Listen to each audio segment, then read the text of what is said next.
Vous succédez, chère princesse Stéphanie, à votre père, le prince Régnier, qui a présidé le festival du cirque de Monte-Carlo pendant 30 ans. C'est lui qui l'a créé en 1974.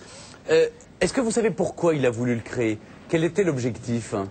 Je crois qu'il s'est rendu compte au fil des années à l'époque que le cirque n'allait pas bien. Je veux dire, il y avait de moins en moins de cirques itinérants, de plus en plus de grands cirques comme Werner Jean Richard, Hamar ou quoi, étaient obligés de fermer, d'abandonner. Donc il a voulu redonner ses lettres de noblesse au cirque, qu'il méritait bien. Et je crois aussi c'est son côté enfant qu'on a tous quand on retourne au cirque. Vous avez attrapé le virus très petite? Je crois que c'est vraiment héréditaire, je pense, oui. C'est venu tout naturellement et donc j'étais partout en Europe et un peu partout dans le monde dans des cirques avec lui étant très jeune et puis j'ai toujours participé à l'élaboration du festival et de plus en plus chaque année puis voilà. On vous disait toujours de vous que vous étiez le clown de la famille, c'est toujours vrai? Vous êtes... Oui. C'est un peu ça, donc... Je pense que c'est beaucoup plus dur de faire rire les gens que de les faire pleurer, déjà. Donc c'est un beau compliment, merci. Vous, c'est un peu ça, Stéphane, vous étiez un peu le clou. Vous allez chercher les numéros, vous participez à la sélection des grands numéros. Par exemple, c'est vrai on a vu beaucoup à Monte-Carlo, les Chinois être, parmi les Russes et les Chinois, être les premiers récompensés. Oui, quelles sont les nations qui... On a été le Festival international a été les premiers justement à faire venir des numéros de Chine populaire donc en Europe.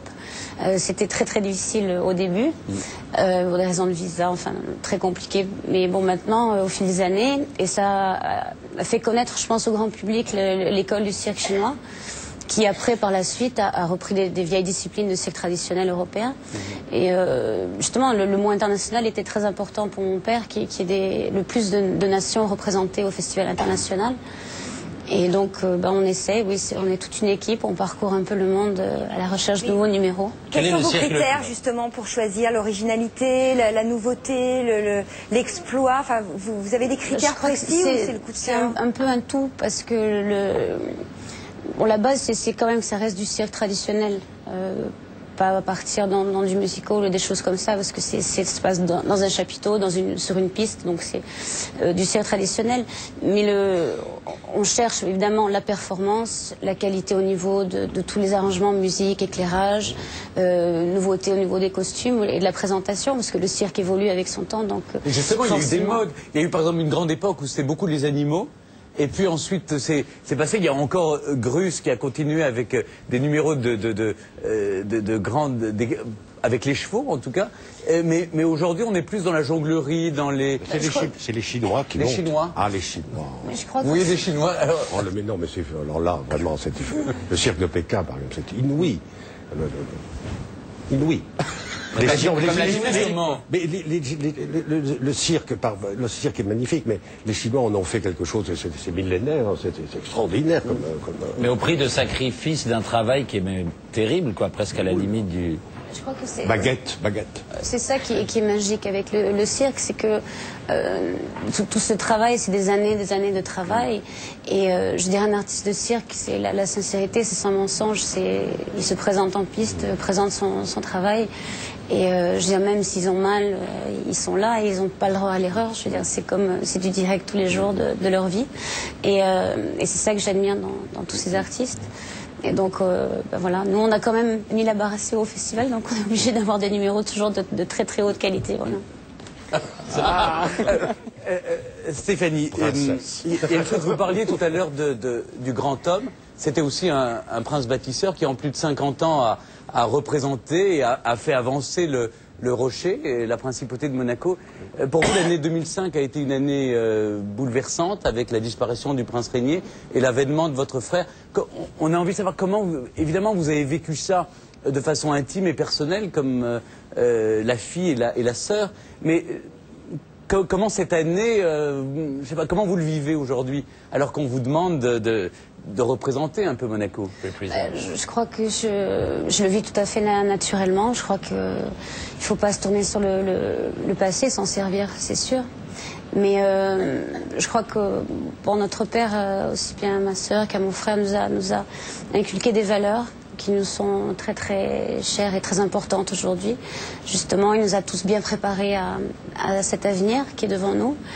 Et je pense qu'on est fin prêt et on va justement se servir de ce magnifique pays que notre père nous a laissé pour le faire évoluer avec le monde extérieur et que, comme l'a dit mon frère dans un de ses discours, que le rayonnement de Monaco soit vraiment international et pour les bonnes raisons surtout. Vous n'êtes pas surprise par les premières déclarations et les premiers actes du prince Albert II qui ont l'air de surprendre tout le monde? Vous saviez qu'il se montrait aussi déterminé à transformer Monaco, à changer son image et à aller vers plus de modernité? Bah oui, c'est mon frère, ça ne m'étonne pas du tout. Et je pense qu'il va continuer comme ça. Et j'ai entièrement confiance en lui, ainsi que tous les Monégasques. Et je crois que c'est le début d'une grande ère et d'un grand règne pour mon frère. Voilà. Et quel rôle vous allez jouer? Bah avant tout de sa sœur. Ça, c'est le principal. Je crois que l'entourer de beaucoup d'affection et de soutien. Et c'est vrai que je m'occupe de plus en plus de choses que lui ne peuvent pas forcément faire maintenant. Donc voilà. Par exemple, sur un plan plus politique ou plus non, culturel. Jardinage. Non, mais c'est important. Les actions caritatives, voilà, humanitaires, Fight AIDS orient... Monaco, que vous voilà. allez continuer la lutte contre le sida. Ah oui, ça c'est très important et je crois que Monaco a toujours été très présent au niveau de ses actions humanitaires et caritatives au sein de la Croix-Rouge monégasque, qui est très présente près de la Croix-Rouge internationale. Et maintenant, donc Fight AIDS, on travaille beaucoup avec ONU-SIDA et donc c'est très important. Je pense que Monaco ait ce côté-là de générosité, d'aider des causes qui en valent vraiment la peine. Et donc moi, je m'occupe plus de ça parce que je préfère faire plaisir aux gens.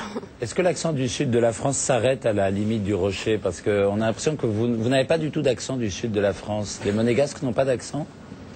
Ah bon, par contre, on me dit souvent que j'ai un accent. Non, non, si vous l'écoutiez bien, quand même, au lieu de réfléchir à autre chose, vous verriez qu'il y a quand même une pointe d'accent. Et en tout cas, moi je trouve... Il y a un peu de soleil quand même. Il y a du soleil dans sa voix, enfin, avouez-le. Merci Philippe. Alors, une chose, Stéphanie, c'est qu'il y a à la fois le festival du cirque de Monte-Carlo, également le festival de magie. On a l'impression... quand on regarde votre vie, que même quand vous avez été chanteuse, il y a 20 ans de ça maintenant, en fait, vous auriez pu embrasser une carrière artistique. C'est-à-dire qu'il y a quelque chose en vous, même quand vous dessiniez, que vous faisiez de la mode, il y a quelque chose de très artistique en vous. D'ailleurs, vous avez des relations assez chaleureuses avec le monde artistique. Oui, je crois que c'est quelque chose qui me plaît et dans lequel je me sens bien. Je veux dire, donc je crois qu'il n'y a pas de plus belle chose au monde de faire ce qu'on aime et de pouvoir le faire. Donc, et pourquoi vous ne chantez plus Ouragan. Bah oui. Il y avait Flash pour la vie aussi. Ouais. Flash pour la vie. Ah, vous connaissez? Chantez-nous, allez-y. Je me souviens pas des paroles, mais ça Non, mais je crois que Québec. Flash pour la vie avait mieux marché au Québec que Ouragan. Si mes souvenirs sont bons. Ben, peut-être. Ah oui, hein, on a peur des ouragans. Et vous, Philippe, vous connaissez comme un ouragan? Non mais Philippe, Mais bien sûr. Vous allez le faire pleurer. bah, chantez-le. Je n'ose pas. La princesse pourrait nous en dire qu'elle chante bien. Non, La seule chose qui est dommage, c'est que la princesse n'est jamais venue au Québec nous visiter. Ah, voilà. Alors, il faudrait, parce que je vais vous faire visiter, moi, dos de caribou, le Canada, dans la neige, on va manger de la tire d'érable. On est toujours prêt avec la reine d'Angleterre qui vient nous voir. Et là, on aimerait bien voir la princesse qui Il y vient aura nous bien un visiter. rocher quelque part. On a le rocher percé. bon.